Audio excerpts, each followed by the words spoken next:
Hello. Yes, we welcome you back to PSSB,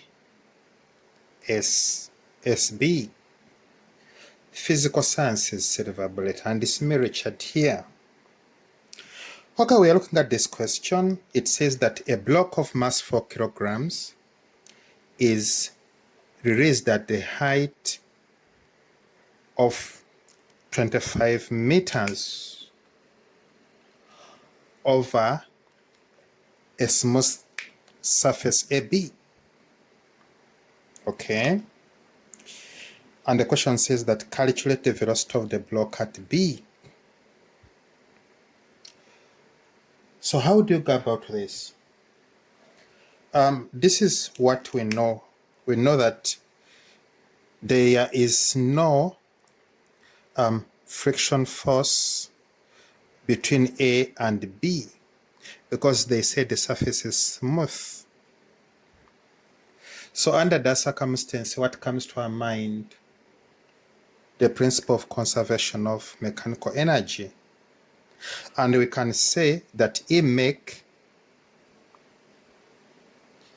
at A is equal to E make at B. So at A, what do you have? You have E K A plus E P A, giving you E K B plus E P B.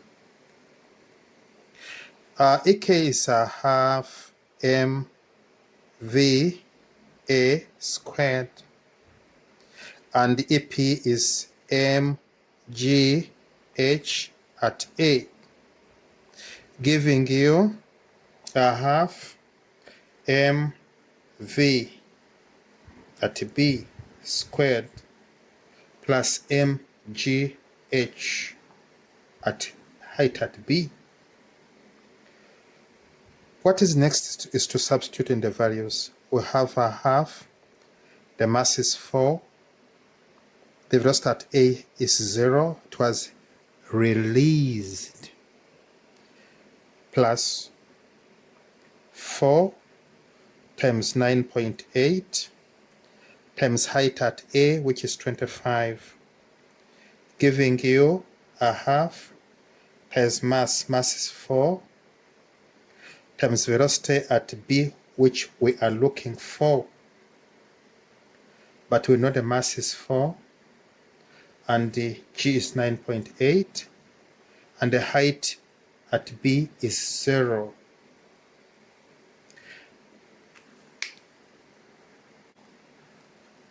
So what do we get out of this one? We have 0. Here you have 980. What do we have here? We have 2VB squared plus 0. So from here, what are you going to get? You get VB giving you 980 divided by 2, and you find the square root.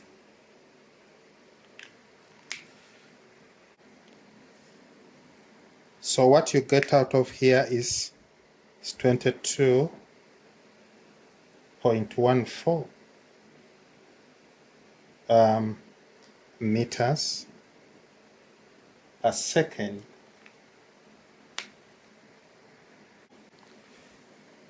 Yeah, so comes this question. It says that state whether mechanical energy is conserved between A and B, and they give a reason for your answer. Okay, so what is it? Is it conserved or not? The answer is it is conserved.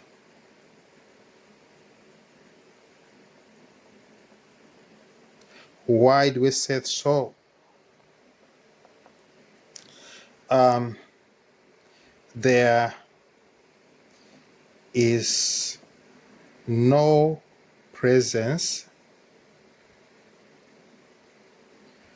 of non-conservative forces.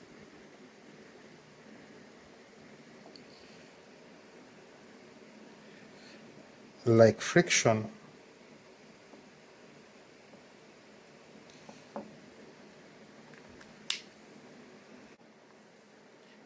Yeah. So comes this question. What does it say? It says that surface BC is rough.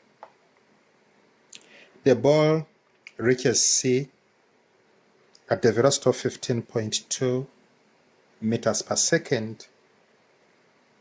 And the question says that calculate the average friction force between B and C. How do we go about this? Okay. The best approach here is to have the free body diagram first. So when you look at C is horizontal, so we are having this one as our free body diagram. And what do we know?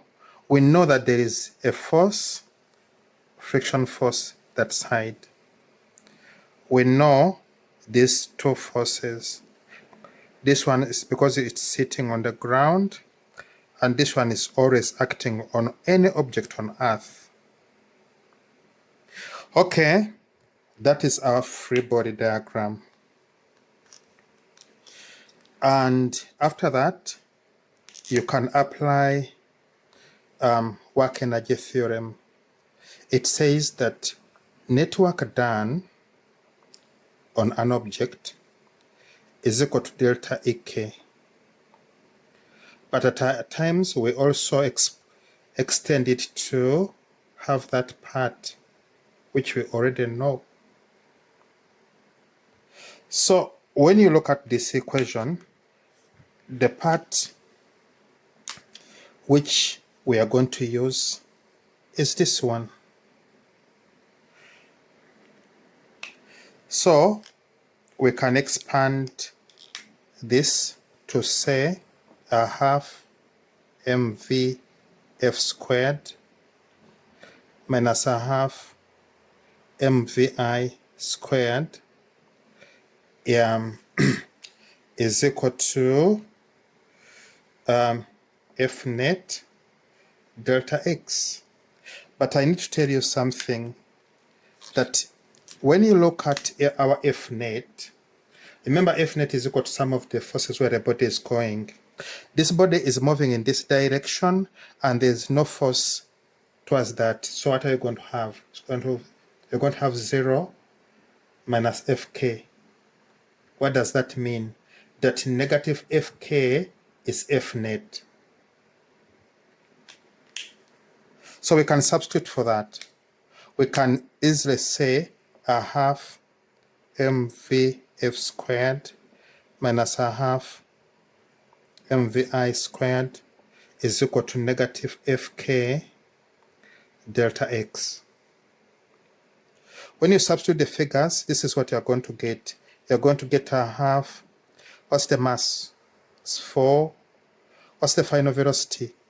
15.2 squared minus a half times 4 times initial velocity. What is it?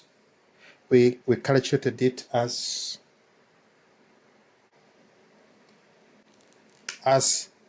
22.14. Then we square it, giving you negative fk times displacement, which is 8.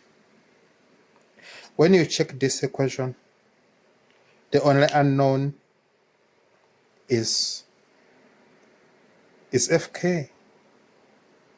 So let us simplify this. So when you simplify, this is what we get.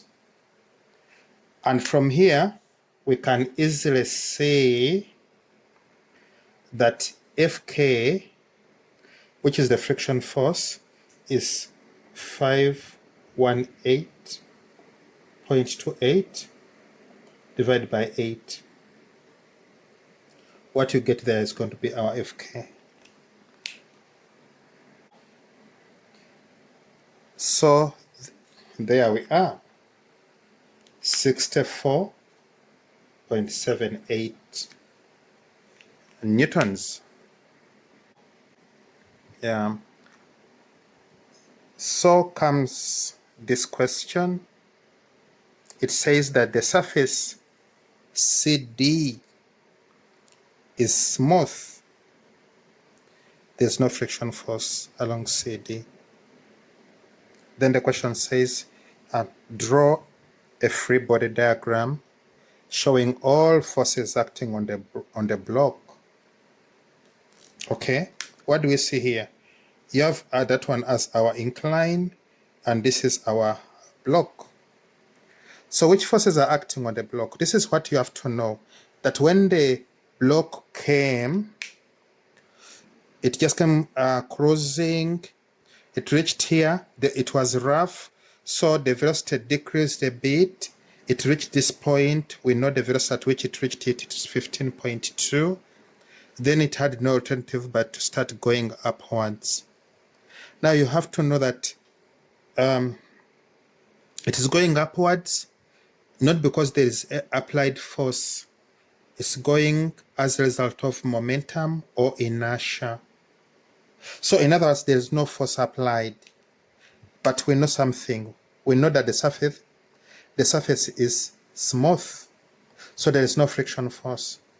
But there is this parallel component of gravitational force, which is a brother to this one, which is the perpendicular component of the gravitational force, which is in line with this one, which is our normal force. So these are the forces which are acting.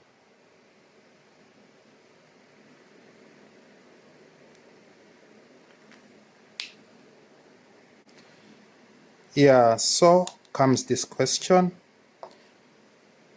It says that calculate the maximum height reached by the block. How do you go about this? The best approach is to first look at our free body diagram. Let's have it.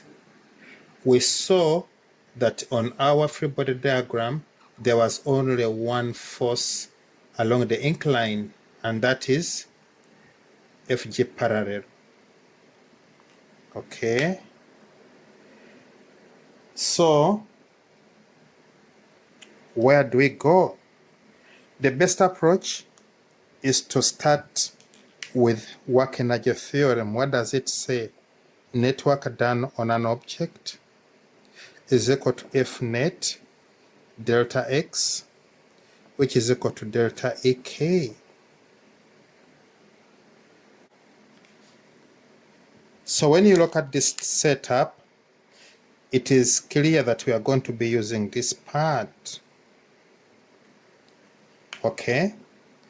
But we also supposed to know that we know the expression for F net. Remember, F net is equal to sum of forces where the body is going.